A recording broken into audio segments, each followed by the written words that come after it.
GDP per capita is commonly used as a measure of welfare.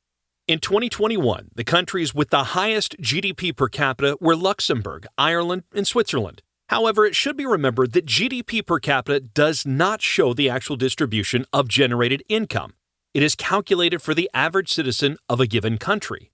The standard of living is influenced by far more factors than the production volume itself and the rate of its increase.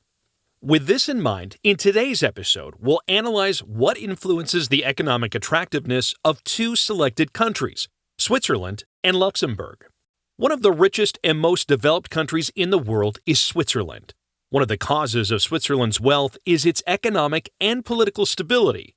Switzerland is a country that prides itself on neutrality, with a GDP per capita among the highest in the world.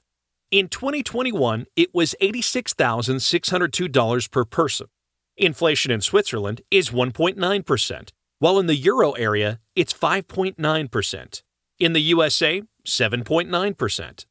Switzerland enjoys the status of an economically free country continuously since 2010. Openness to foreign business and investment stimulates the dynamic and crisis-resistant economy of Switzerland. In the ranking of Economic Freedom 2022, that is, according to the Index of Economic Freedom, Switzerland took second place in the world. It's a measure that reflects the restrictive nature of regulations and the scope of the use of coercion by the apparatus of power in the economic sphere in various countries of the world, published by the Wall Street Journal and the Heritage Foundation. Switzerland is a country with a low unemployment rate. In January 2022, the unemployment rate was 2.40%, which placed it in the third place in the world of countries with the lowest level of unemployment.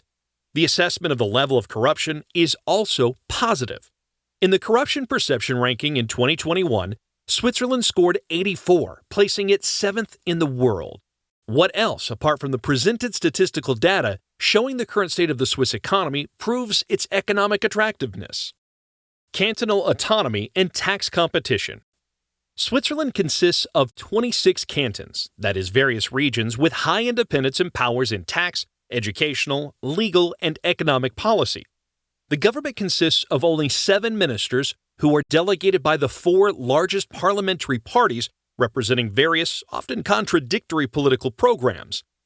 An attractive tax system is associated with cantonal autonomy. It reflects the different political priorities of cantonal governments, the different preferences of residents, and the recognition that tax competition plays a positive role in keeping tax rates and public spending under control. The tax burden and public spending in each canton are decided by voters, the parliament, and the government. Small-scale tax competition makes it possible to compare government performance. Residents can evaluate the policy outcomes in their jurisdiction compared to others. The closeness of political structures also allows for greater civic control, and tax competition improves the quality of political decision-making. Due to the existence of tax competition, individuals and enterprises can freely choose their location, and the administration and politicians are forced to offer an attractive ratio of the quality of public services to the lowest possible tax burden. The canton of Zug offers foreign investors the lowest fiscal burden in Switzerland. Thanks to its liberal reforms, it achieved enormous success. Interestingly, from 2021, taxes and administrative fees in the canton can be paid using the Bitcoin and Ether cryptocurrencies. Additionally, to attract investors, Canton of Zug offers cryptocurrency startups a tax rate of 12%. Highly developed service sector. The structure of the Swiss national income is as follows: services, 73.7%, industry, 25.6%, agriculture, 0.7%. The main areas of the economy include microtechnology, advanced technology, biotechnology, pharmaceuticals, as well as banking and insurance. The service sector employs the largest number of people. Most of the people working in Switzerland are employed in small and medium-sized enterprises, which play a very important role in the Swiss economy. Developed banking infrastructure. The Swiss economy is dependent on exports and the banking and insurance sector. United Bank of Switzerland, UBS, is the leading bank in Switzerland. It's the largest and one of the best banks in Switzerland. The bank is present in almost all major financial centers around the world. The Swiss banking system administers over half of the world's private deposits. Thanks to a specifically practiced banking secrecy, tax offenses are treated only as an administrative and not a criminal offense. It's worth emphasizing that Switzerland is gradually increasing the scope of interbank information exchange and restricting the free flow of untaxed money. Innovation and education. Year by year, Switzerland is increasing its level of innovation in all categories, providing an extremely stable political and business environment. In the Global Innovation Index 2021, Switzerland ranked first. Switzerland's economy is based on a highly skilled workforce. It is a country that attracts the brightest people from all over the world and has some of the most respected universities in Europe. Their top two institutions, EPFL and ETH Zurich, consistently rank in the top 20 in several world university rankings. Another country that's characterized by economic and political stability is Luxembourg.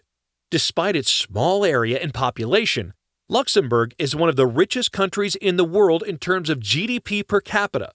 The country is recording a steady increase in GDP per capita. In 2021, it amounted to as much as $136,606 per person. Inflation in Luxembourg is higher than in Switzerland, amounting to 6.1% in 2022. In the Ranking of Economic Freedom 2022, that is, according to the Index of Economic Freedom, Luxembourg comes in fourth in the world. In April 2022, the unemployment rate in Luxembourg was 4.7%, which placed the country in 10th place according to the adopted order of countries with the lowest unemployment rate in the European Union. In the Corruption Perception Ranking in 2021, Luxembourg scored 81, placing it 9th in the world. What else, apart from the presented statistical data showing the current state of Luxembourg's economy, proves its economic attractiveness? The financial center of the world and a competitive tax system. The Grand Duchy of Luxembourg, which is located in the heart of Europe, is the European center of investment funds and wealth management. It is also an important financial center and one of the major players in the insurance and reinsurance markets.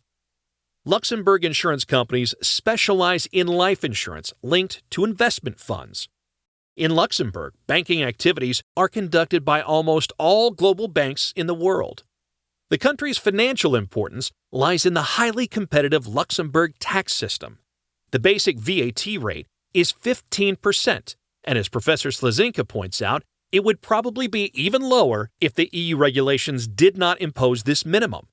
Luxembourg companies pay a maximum of 24.94% of tax by way of tax revenues, including 17% corporate tax, municipal business tax in the amount of 6.75%, and 1.19% contribution to the employment fund. Highly developed service sector and foreign trade.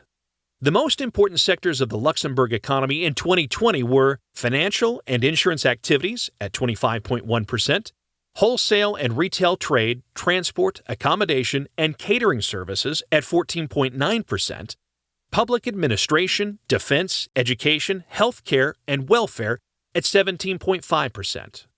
Moreover, it's worth noting that Luxembourg has always played a pioneering role in the European media sector. Two media and communication giants were born and continue to develop their activities here, RTL Group and SES. Around these two pillars, numerous other companies operating in the fields related to the media and information and communication technologies have gradually sprung up. Trade with other EU countries accounts for 80% of Luxembourg's exports, 28% to Germany, 16% to France, and 12% to Belgium. Exports to the United States and the United Kingdom are 3% each. As for imports, 89% come from EU member states, 34% from Belgium, 27% from Germany, and 11% from France. Imports from the United States are 3%, and imports from Japan are 2%. Innovation and education. One of the factors determining the improvement of the innovative capacity of Luxembourg national economy is ensuring the dynamism of the scientific community.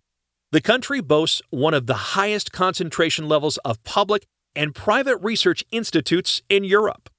When it comes to higher education, people from nearly 120 countries study at the University of Luxembourg, making it one of the most international academic centers in Europe. The world innovations developed in Luxembourg include, among others, flooring material in railway carriages, Luxembourg's contributions to the creation of the highest tower in the world, Burj Khalifa Tower, Freedom Tower, based on steel giant profiles produced in Luxembourg, satellite pioneers from Luxembourg, the first polar station with zero emissions of harmful substances for the environment or innovative technologies for the production of tires. A comprehensive and efficient social security system. The social security system in Luxembourg is not a cause of wealth. It is, however, an example of the effective spending of this wealth. In 2020, Luxembourg spent the equivalent of 20.6% of GDP on social spending. In the European Union countries, France spends the most on social spending at 27.3% of GDP, and the least, Ireland, with 10.2%. The average of the European Union countries is 22% of GDP. Luxembourg is slightly below this average, so the point is not even that Luxembourg spends less than others on welfare, but that it spends wisely. Luxembourg's social security system is considered very efficient thanks to proper coordination. In the area of welfare, there are institutions that are financially independent and managed by social partners. Employers and employees are equally represented. Various groups of self-employed are also represented. The institutions are subject to statutory supervision exercised by the General Inspection of Social Security, as well as hierarchical control exercised by the competent minister. The high level of GDP per capita is a factor facilitating the financing of, among others, the pension system. There are relatively high labor costs in Luxembourg, which translate into high retirement and disability pensions. The pension system in Luxembourg is an efficient solution that secures the financial needs of elderly people at a very high level. A pro-family fiscal policy is carried out at a high level, covering various types of family allowances, such as childbirth allowance, maternity and paternity leave, adoption leave, and parental leave, financial assistance in the field of childcare, aid for education, etc. Healthcare, which provides primary care, is also of a high standard. To sum it up, it can be said that Switzerland and Luxembourg have made their competitive advantage out of a favorable business climate. They want to attract as many quality jobs as possible. Therefore, they try to compete with low taxes and effective budget spending. The strength in these countries is also the education itself and the high level of innovation. This report by Dr. Justyna Żebrowska.